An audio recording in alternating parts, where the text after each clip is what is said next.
Hey, how's it going, everybody? It's RC Maxfield here from the Back to 12 podcast with some exciting news. Going to be giving you daily videos here on the YouTube channel, breaking down Texas Tech athletics, giving you everything you need to know from Texas Tech football, Texas Tech men's basketball, all the way to soccer, volleyball, track and field, whatever you want to know about their upcoming schedule or who's standing out in that program, we'll have you covered on this channel. And listen, I know a lot of y'all subscribe for the podcast. Hey, that will be coming back too. Lyle and I will be breaking it down all season long about Texas Tech football and others programs around Texas Tech athletics. But on today's video, I wanted to give a realistic Texas Tech football schedule prediction. And why I say realistic is because a lot of Texas Tech fans are drinking the Kool-Aid on Joey McGuire and crew, and hey, rightfully so. Do it. This is an exciting time to be a Texas Tech sports fan, especially around the football program with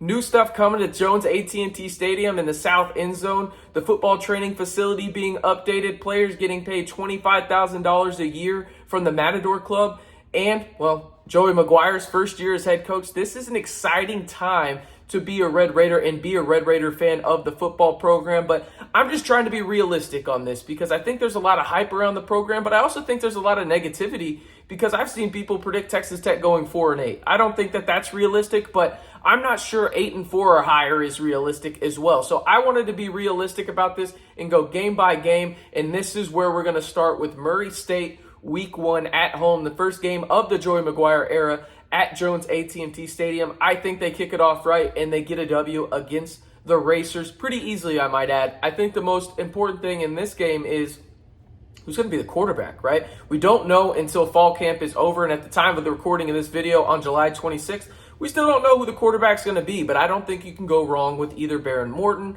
Tyler Shough, or Donovan Smith. This is the deepest quarterback room Texas Tech has had maybe ever, and now you look at it, at least in the last 10 years, I might add, or I guess since Patrick Mahomes showed up and was on campus with Davis Webb, I guess you could say Baker Mayfield, Davis Webb, and Corey Brewer as well, that quarterback room. But maybe this one's even better just strictly right now in terms of proven at the collegiate level, right? But overall, let's just start there. Murray State, that's a win. Now you play a stretch of games where, I mean, in my opinion, you're probably playing 3 top 15, top 20 teams in the country in a 3-week span.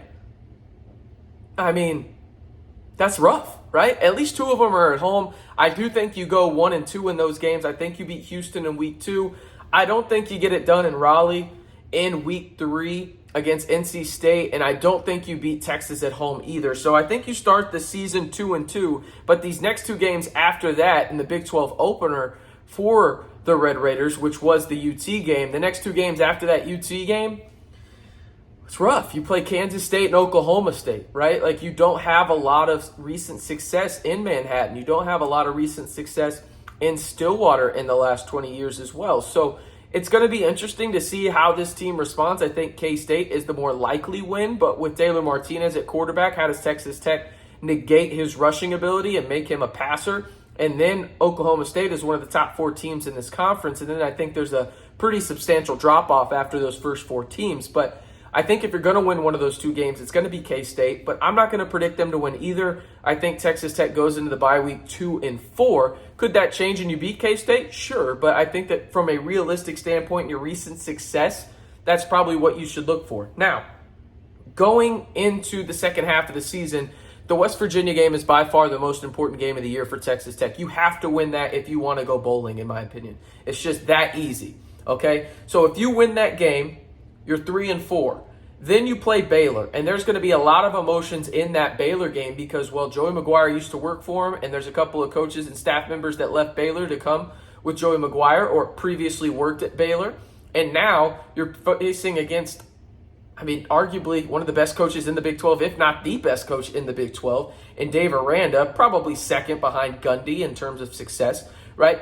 But Dave Aranda over on the other sideline in a Baylor team that's really good. I think they're the best team in the conference. So can you beat them at home with all of that momentum and energy that you gained from West Virginia, but most importantly, the energy of the players wanting to prove to Joey McGuire and, hey, have his back, right? I think they have a chance to win that game. I don't think they do.